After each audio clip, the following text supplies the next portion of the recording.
অভিযোগ প্রাক্তন পঞ্চায়েত সদস্যের বিরুদ্ধে। মুর্শিদাবাদ জেলার দমকল ব্লকের 1 নম্বর ধুলাউড়ি অঞ্চলে ঘর দেওয়ার নাম করে লক্ষাধিক টাকা তোলার অভিযোগে চাঞ্চল্য ছড়িয়েছে গোটা এলাকায়। অভিযুক্ত যোগেশ মণ্ডল, তিনি এলাকার এক প্রাক্তন গ্রাম পঞ্চায়েত ও পঞ্চায়েত সমিতির সদস্য। অভিযোগ, এলাকার মৎস্যজীবীদের কাছে গিয়ে তিনি দাবি করেন যে স্পেশাল কোটা ও সরকারিভাবে ঘরে এসেছে, কিন্তু সেই ঘর পেতে হলে নির্দিষ্ট অঙ্কের টাকা দিতে হবে। অভিযোগ অনুযায়ী কেউ 10,000, কেউ 20,000, আবার কেউ 30,000 টাকা পর্যন্ত দিতে বাধ্য হয়েছেন। গত কয়েক মাসে এইভাবে প্রায় লক্ষাধিক টাকা তোলা হয়েছে বলে অভিযোগ স্থানীয় মৎস্যজীবীদের।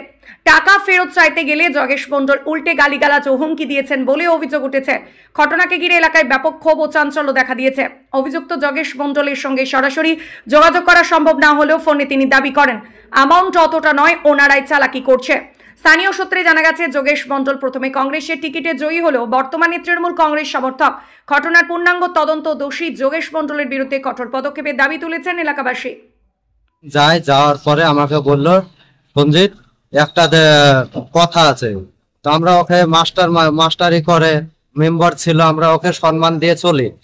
এবার আমাকে বললো যে বাবা, মৎস্যজীবীদের ঘর এসছে, তো গরিব মানুষ, তো কিছু টাকা জোগাড় কর, ঘরটা দেবো, 15 দিনের মধ্যে ঘর চলে আসবে।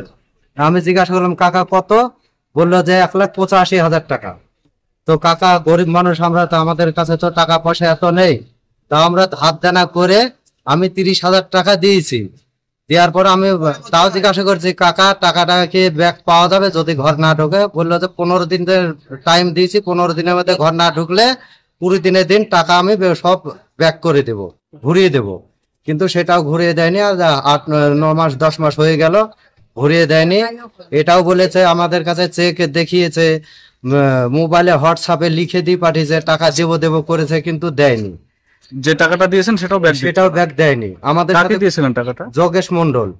কি করে ও? এখন স্কুলে কেরানি চাকরি করে। আচ্ছা, স্কুলে কেরানির চাকরি করে, ঘর পাইয়ে দেবো কিভাবে? মেম্বার ছিল, তারপর পঞ্চায়েত সমিতির মেম্বার ছিল। কোন দলের ছিল ওটা? তৃণমূলের।